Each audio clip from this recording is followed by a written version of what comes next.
Now we are up to our third session in our section on how.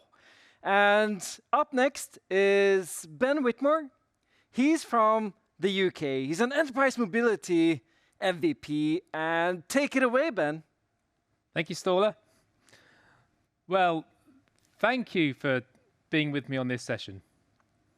And for the next 19 minutes or so, I'm going to be talking about endpoint analytics.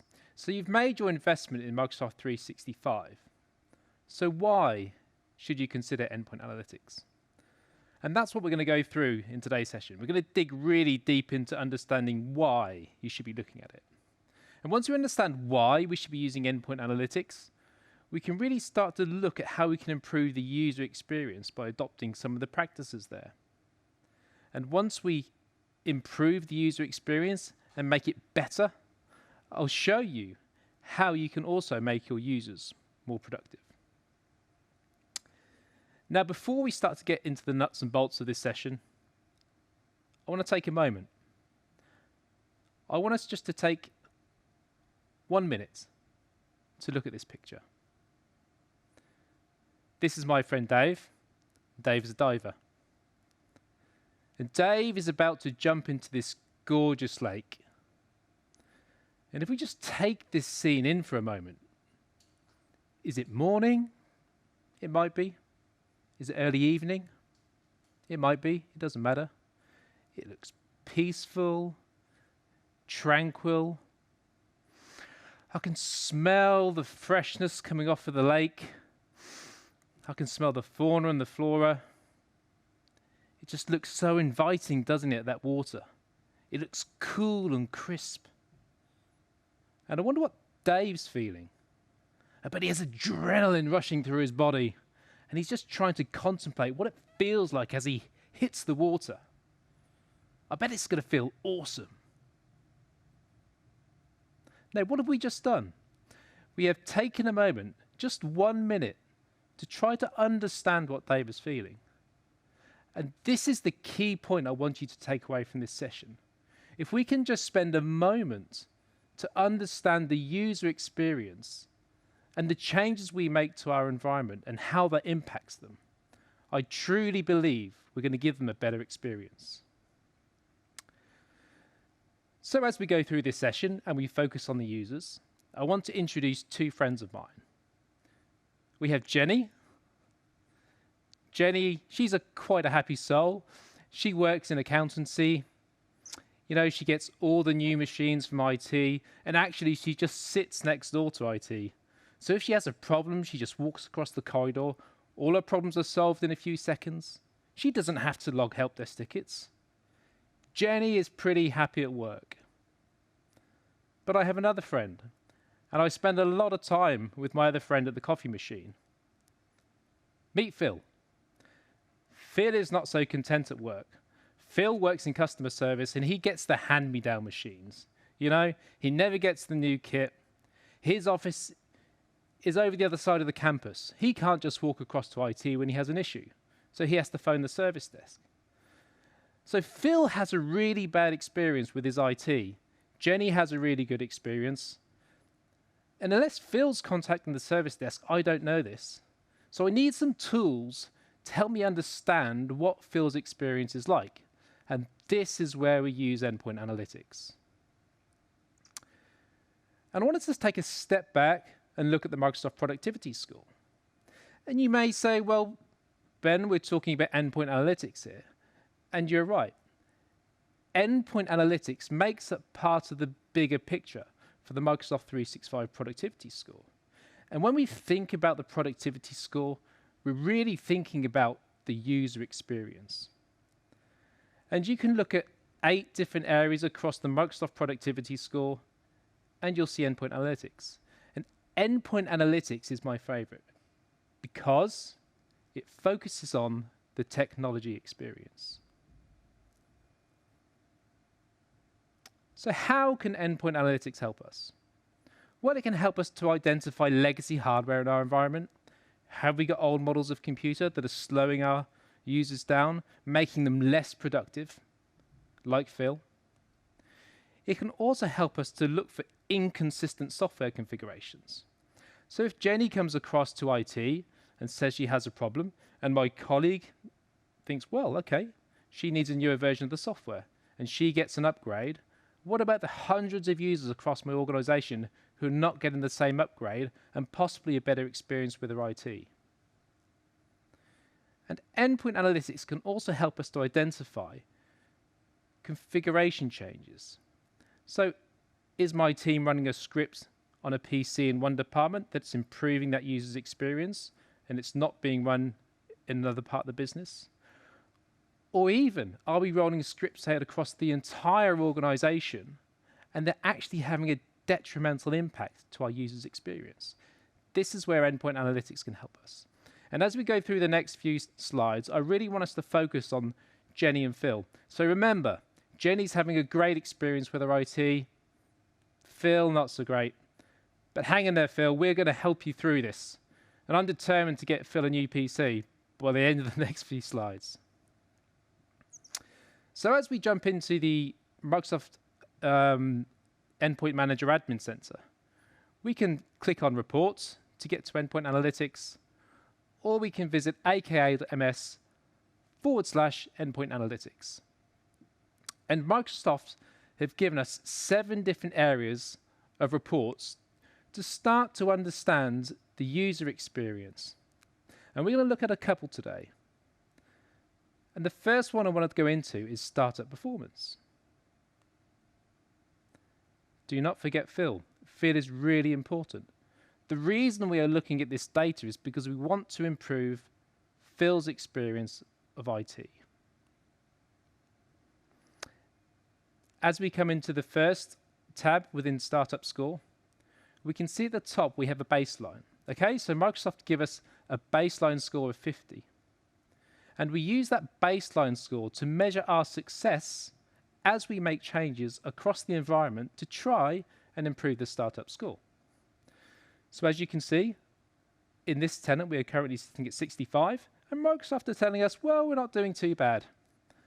But I know that we can do better. And as we look further down here, we can go into some more detail in terms of metrics. So I can see the core boot score, which is how long are my machines taking to start up. And then I can look at the core sign-in time. Once my machines have booted up, how much longer are they taking for the user to become productive?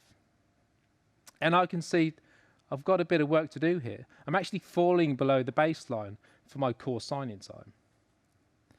And over on the right-hand side, we can see insights and recommendations to maybe try to get an understanding of why we're experiencing bad boot-up times or long sign-in times.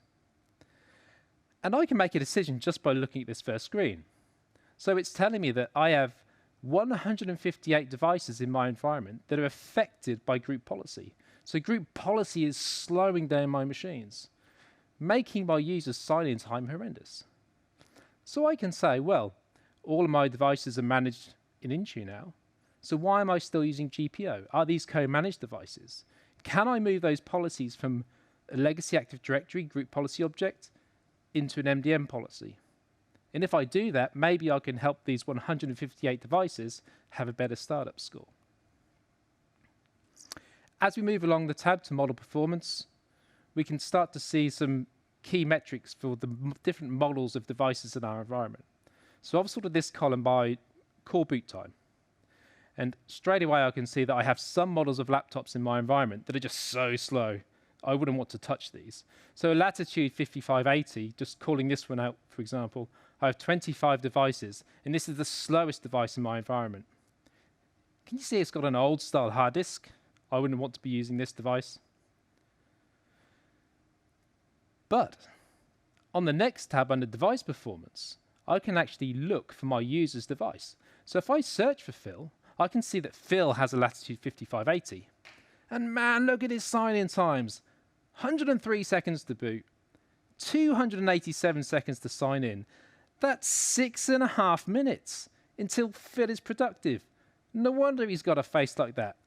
That guy needs a new laptop. Such a bad experience he's having.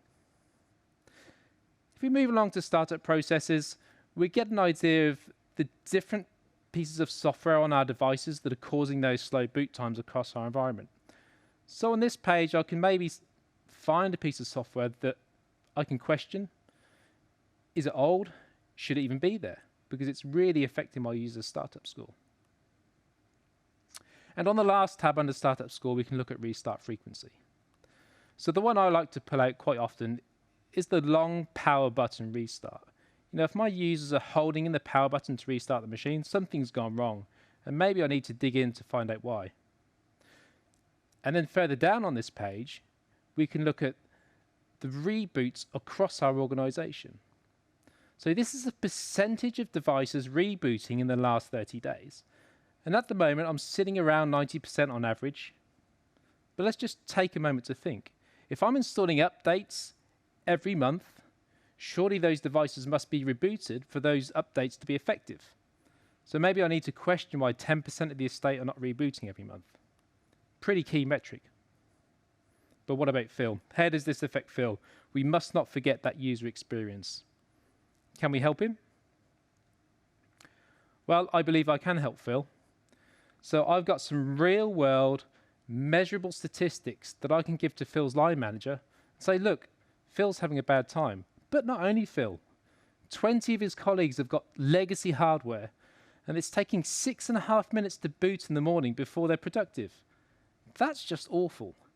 So with that data, Phil's line manager can make a decision. They can make a business decision. And my hope is, with that evidence, they've got a really strong business case to refresh their hardware. And Phil's thinking, am I getting a new machine? Well, you are, Phil. Congratulations. You've got a line manager who understands data and has presented a really good business case based on those metrics, and he's got a new laptop. Doesn't he look happy? Phil is almost as happy as Jenny.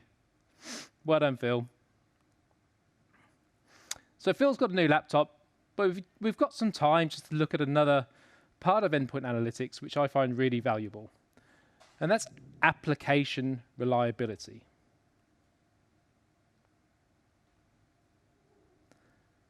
So just like the startup score, when we come to the main landing page, we have some insights and recommendations on the right-hand side. And I can see that I have 18 applications in my environment with poor reliability.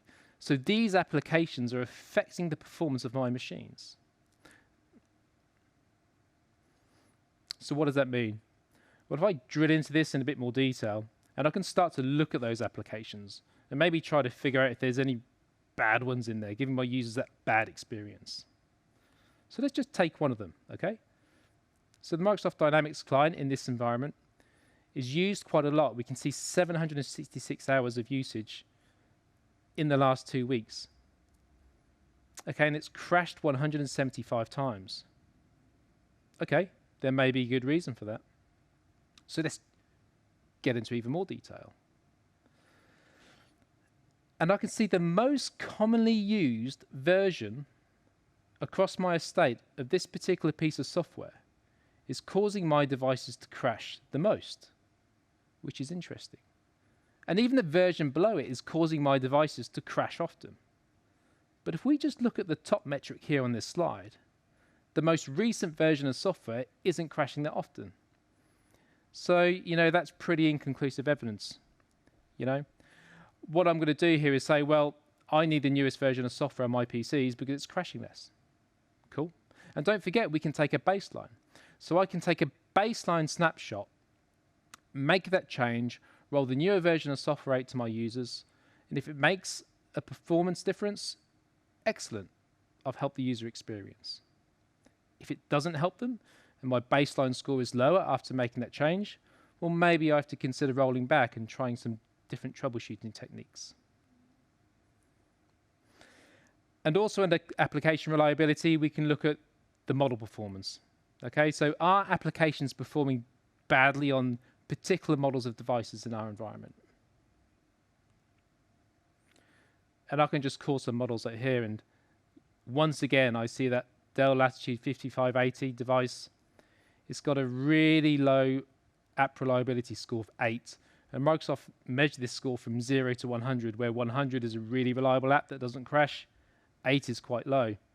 So not only are those people with that device experiencing poor startup times, they're also getting poor application performance. And it could be because they've got a slow spinning hard disk, or it could be another reason. But without these metrics, I wouldn't know. It would be a guessing game. And I'd be waiting for the user to call the service desk before I'd notice this. Phil doesn't care. Phil's happy. Phil has got a new laptop, so he's okay. So what do I want from you? Well, you've made the investment in Microsoft 365. And I really urge you to look at Endpoint Analytics. Look at the 7 different reports that Microsoft offer. 3 are in preview. And I guarantee you will improve your users' experience. And once you improve their experience, you make them more productive. And I just want to point out point 5 on the slide, work from anywhere. This is a great report. And Microsoft are going to introduce Windows 11 Readiness into this report any day now in your tenant. So you can understand if your devices are ready to work with Windows 11. Do not forget the user experience. As we did at the beginning of this session, if you take the time to understand the experience for your users in the devices they use and the application versions they use, the configurations they use on their endpoints, if you take the time to look at the data, analyze the data in front of you, you can make real-world decisions on real-world data. They're going to make your users' experience that much better. Thank you. Thanks a lot, Ben. Thanks, Ola. So, we are at our crossword, and Yes. we are bringing in like all the key takeaways from today.